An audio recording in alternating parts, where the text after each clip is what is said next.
Um, I guess angry stuff. Angry at people or the world or stuff like that. Are you angry at specific people? Um, Not really specific, no.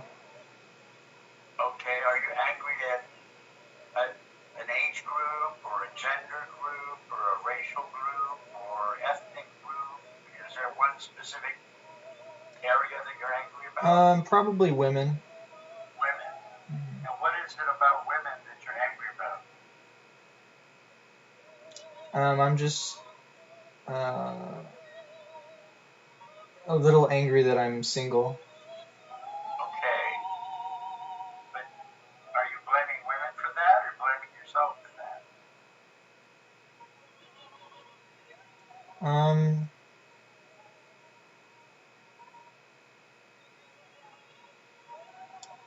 Both. Oh, okay. Have you ever expressed any kind of violent activity?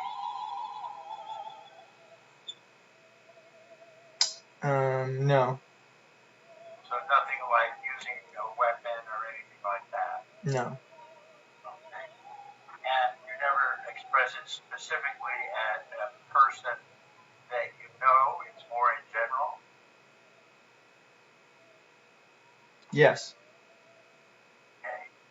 So if I were to look at your YouTube and Twitter, I would find it to be acceptable.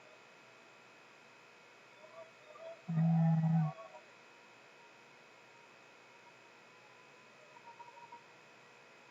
yeah. You would, I would. Yeah. So it wouldn't make me worried or concerned that you're thinking something, uh, harsher than just kind of a generalization that, oh, I don't like women. Yeah, my mom just worries way too much about me. She's she worries and she's nosy and I don't know. Okay. Well, they're worried about if your anger will go beyond just anger. Are you expressing these things out there? And I assume people follow you and monitor you on the YouTube, right? Yeah. Yeah. And are you getting contact from other people that are making comments on what you're putting up? Yeah. Okay. And is that community a healthy community? Yes. Okay. So from your point of view, it's healthy. Yeah, it's nice to talk to them. Yeah. Nice to talk to them. Hmm. But would you recognize that anybody there is maybe you're not violent, but they're violent? No. No. Okay. All right. Well, I guess I'd have to look at something you put up. How would I get a look at it on YouTube? Um, What would it be addressed at?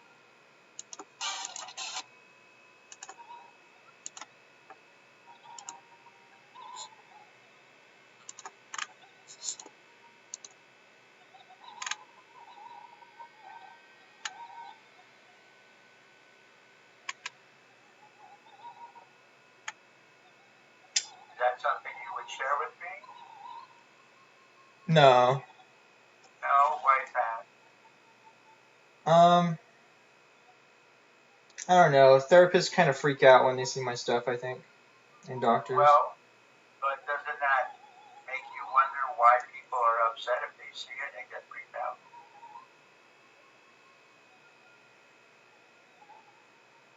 I don't know. I view it more as a creative outlet than a dangerous thing.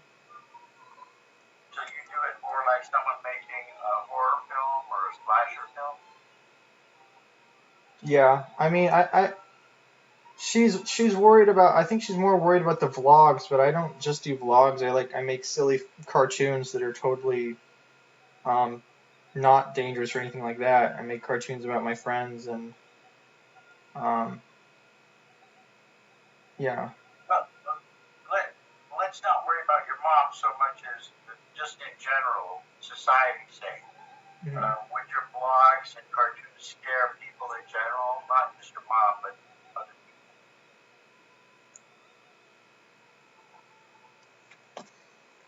Mm,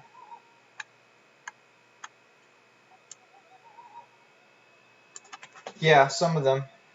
Okay. Does it bother you? Right now, you're not on much medicine, and your diagnosis is schizotypal disorder. And do you believe that that's your diagnosis? I'm not sure. Okay. You're not hallucinating, is that right? That's right. And you're not, are you delusional?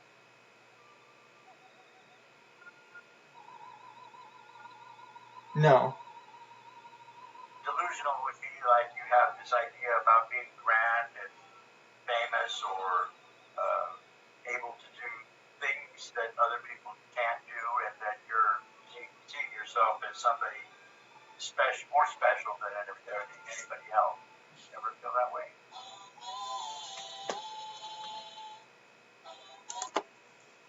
Um,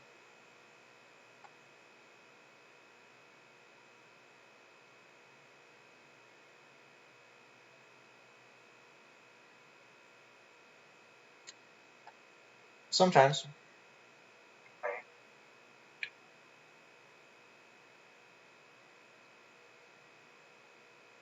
Are you open to taking medication? Mm. You know, the risperidol you were on was not high enough dose. So we took it away from you because it just wasn't a therapeutic dose. But uh, it appears, because I see some of your records, that when they did try to use drugs like risperidol, sometimes they never went up on the dose, and they should have. Um, when you have the racing thought, so that would be one of the things we want to try to manage or control. And if you don't take medicine, it's going to be hard for you to manage that.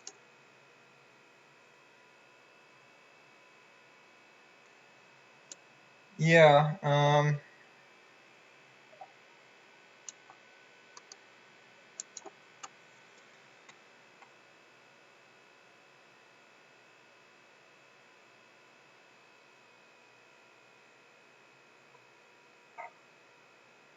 I don't know. I don't know if we should. I mean, we could maybe try it and see how it goes. I'm not. Right.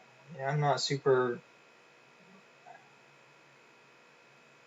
I don't know. Well, I can't make you take medicine. But from what I can see, since they're not very rigid there, and you need a more structured environment. From what I can see, I mean, you need to eat properly, you need to sleep properly, you need to, monitor yourself in terms of your activities. And there at Exis, you're kind of allowed to do whatever you like, and that's really not good therapy.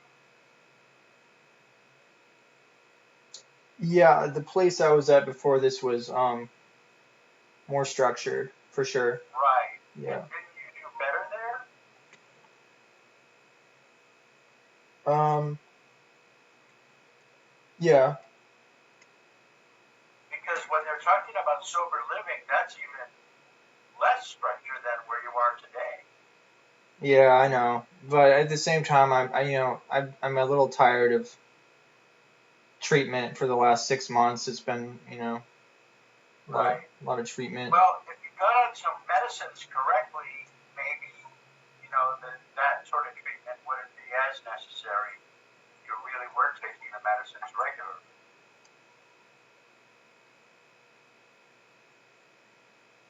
Yeah. Um. So what I'm proposing is that I order risperidol, but in higher doses, and something called Depakote or valproic acid, just as a mood stabilizer. What would you think about that? What's the mood stabilizer do? The Depakote. Well, it keeps those racing thoughts kind of down. Kind of like the Lamictal was supposed to work for you, which you said didn't seem to do anything. Right. We could start with risperidol alone if you're willing to do that. You know, I don't want to force you to take anything if you're not going to take it.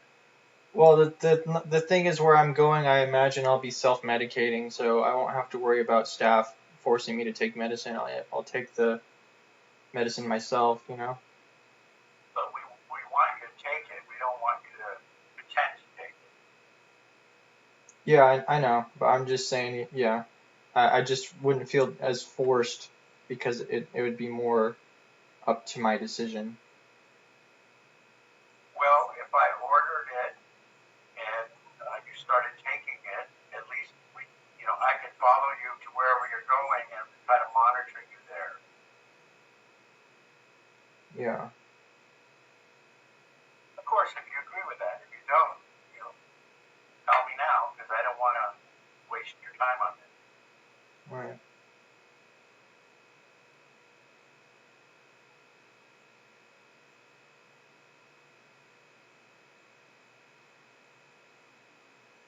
Um.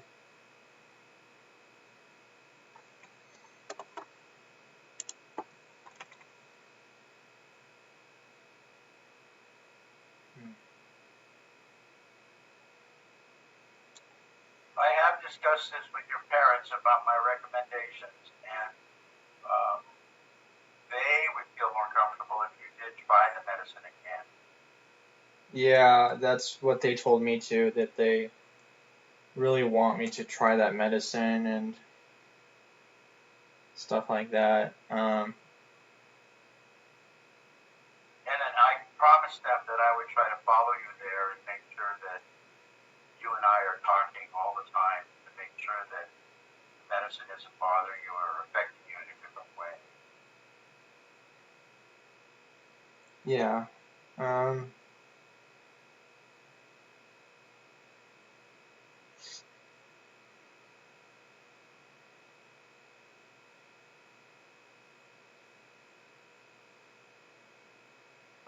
Are the side effects like sleepiness or something like that, or? Well, you were on risperidol when you came in, 1 milligram a day. Yeah. Did that cause you any side effects? I don't think so. Yeah, so that's what we started you on that one. And the Depakote is kind of like Lamictal, that's very similar. I thought you were upping the dose to 4. Well, we have to start out with 1 milligram twice a day on risperidol, and then go up to 2 milligrams twice a day over a couple weeks. Oh, I see. I see.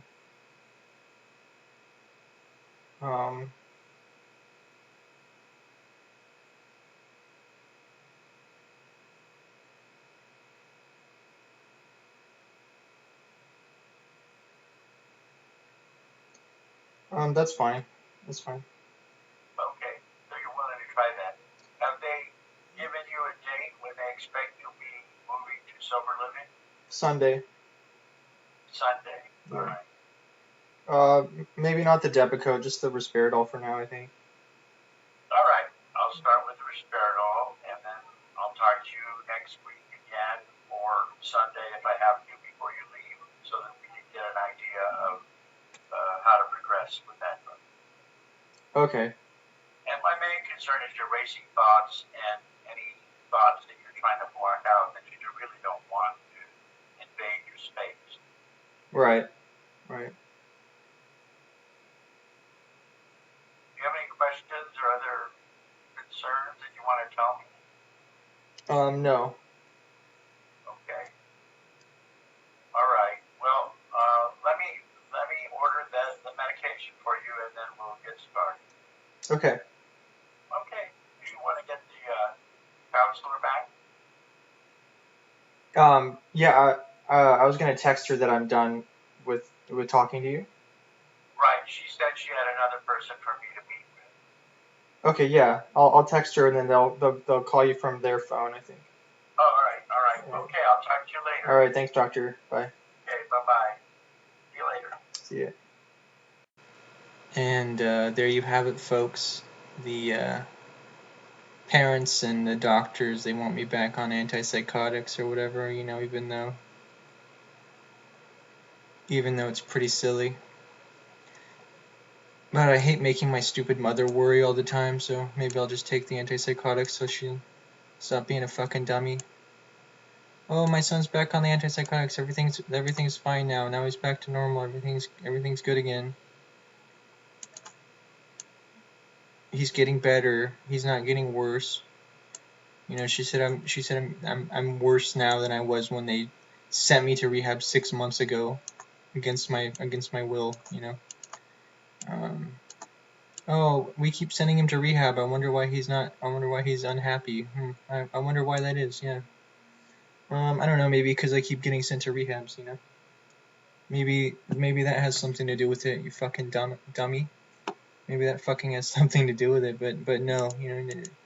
He's unhappy because he's psychotic. It's not because we keep sending him to rehabs for 6 months. No. It's Actually, he's doing terrible with all these medications. Blah blah blah. He's staying up too late, enjoying his. You know, he likes to stay up late. He sleeps during the day sometimes. He sleeps too much, or he stays up too late during the day. How dare he stay up during the night? He's a slave. He's not an adult who can sleep when he wants to. He needs to be a slave and sleep when other fucking normies sleep all the time. He needs to sleep when normies sleep, and that's just the way it is. Yeah, what a fucking joke.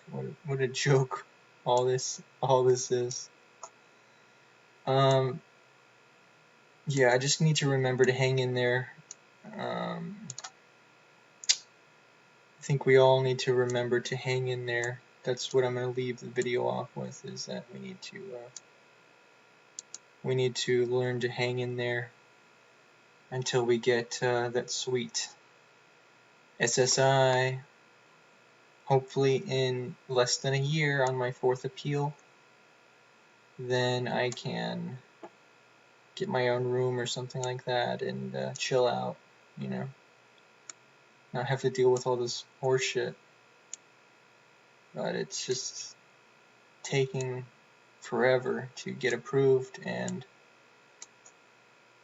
it's just enough to make a boy want to live in his car and hang out at the library every day, which doesn't sound too bad, except finding a place to sleep at night in the car, and then sleeping in the car is kind of uncomfortable, and you get a dry mouth and a dry throat. I've done it multiple times, and you get kind of a dry throat, and it gets warm in the car. There's all these other reasons, you know, why sleeping in a car is kind of annoying, but you know, it gets stuffy in there and shit. It gets fogged up,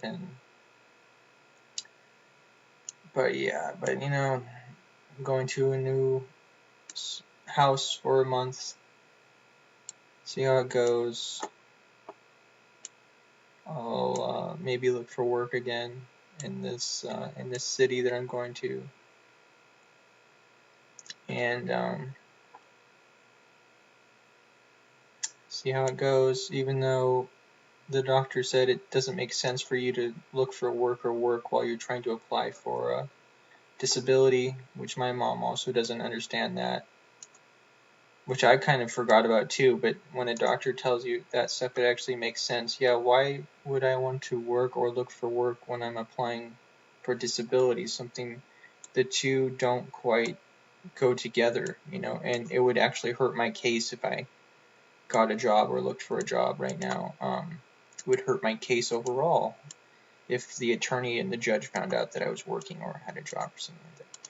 So, questions with no answers, and just a big mess, you know, just a big old mess.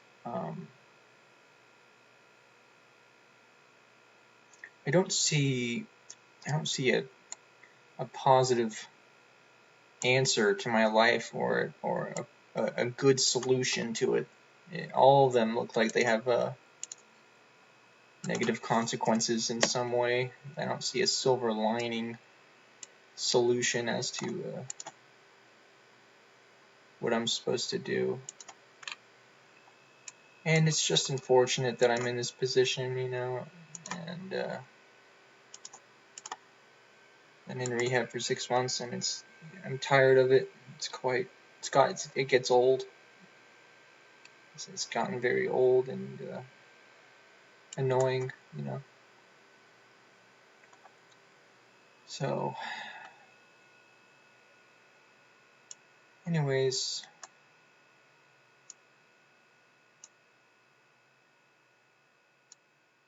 God bless you and your families. I'll see you guys later. Bye.